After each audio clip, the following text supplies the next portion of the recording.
Okay, let's take a trip back in time, all the way back to the 1980s, a time of, chunky pixels and floppy disks. But this isn't really a story about old tech.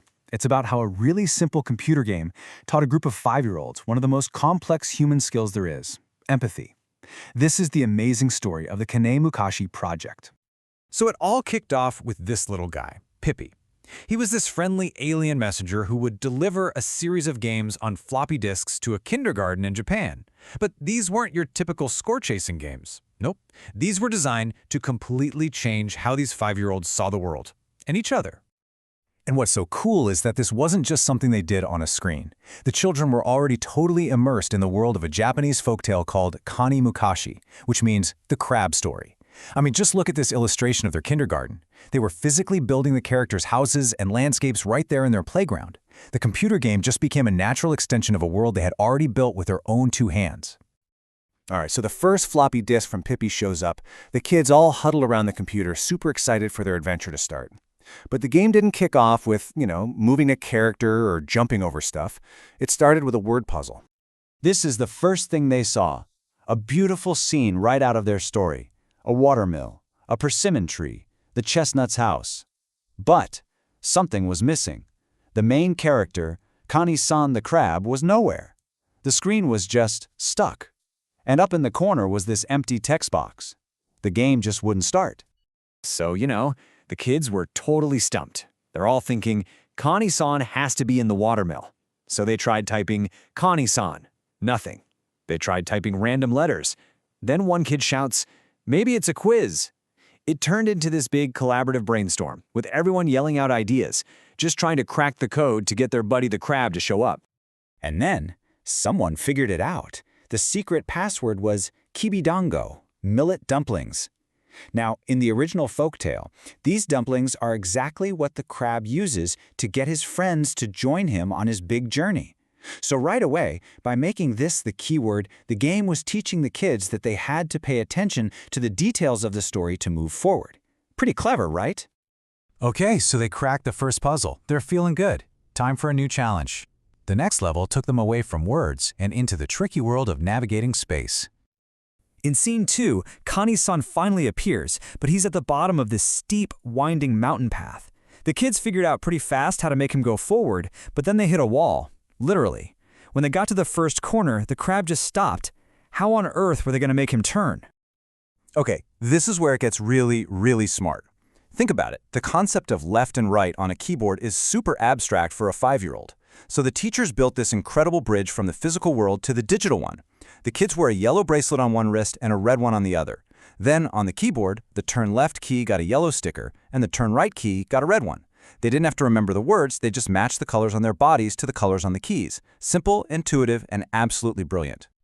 So at this point, the kids are feeling pretty confident, right? They've mastered moving, they've mastered turning, they've got this.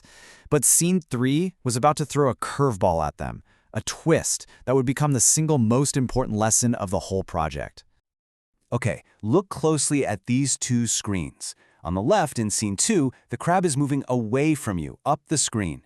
So your left is the crab's left, easy. But now look at the right, Scene 3. The crab starts at the top of the mountain and moves down the screen towards you. Suddenly, everything was flipped on its head. The player's left was the crab's right, their right was the crab's left.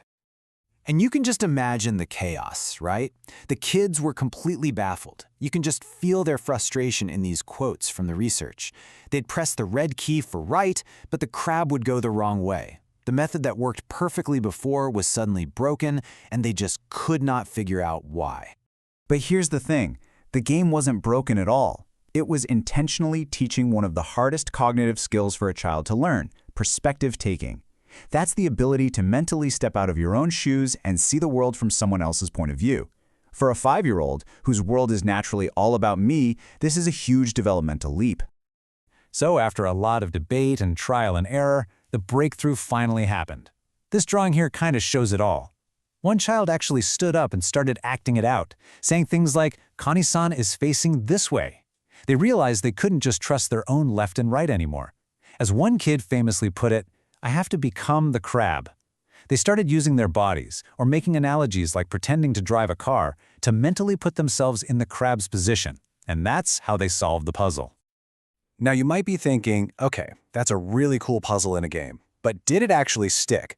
Did this lesson transfer from the computer screen into the real world? The answer is a huge, resounding yes. In fact, the researchers documented what they said was the single most amazing moment of the entire project, and it had nothing to do with the computer at all. It just happened during a totally normal group discussion in the classroom. So, the teacher was standing at the front, facing all the kids who were sitting down. She wanted them to raise their right hands, so to mirror them, she did what teachers everywhere do. She raised her own left hand. And then this happened. A child piped up and said, "Teacher, that's your left hand you're raising. It's the right hand for us because we're facing you." Wow. This kid completely internalized the lesson from the Kani Mukashi game.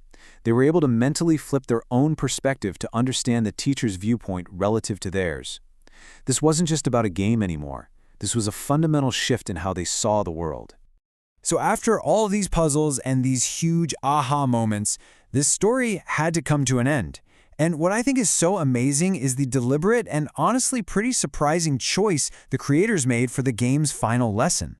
You see, the traditional folktale this game is based on, it's actually pretty dark. It's often called the Battle of the Monkey and the Crab, and it's a story all about the crab and his friends getting revenge on a really cruel monkey.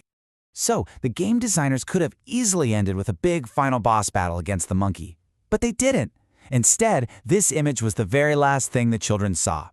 All the characters they met on their journey, the crab, the chestnut, the bee, and yes, even the monkey, all gathered together peacefully. And the final message on the screen, Minna Tomodachi. Everyone is friends. The ultimate lesson wasn't about winning or getting even. It was about reconciliation. The whole game had been one big exercise in seeing things from another's point of view. And this final message connected that mental skill directly to the emotional skill of empathy. To understand someone else is the first step to becoming their friend. It's just an incredible example of thoughtful educational design from decades ago. And it leaves us with a really powerful question that designers of educational apps and VR experiences are still asking today. How can something as simple as play be designed to teach us the most profound lessons about what it means to be human?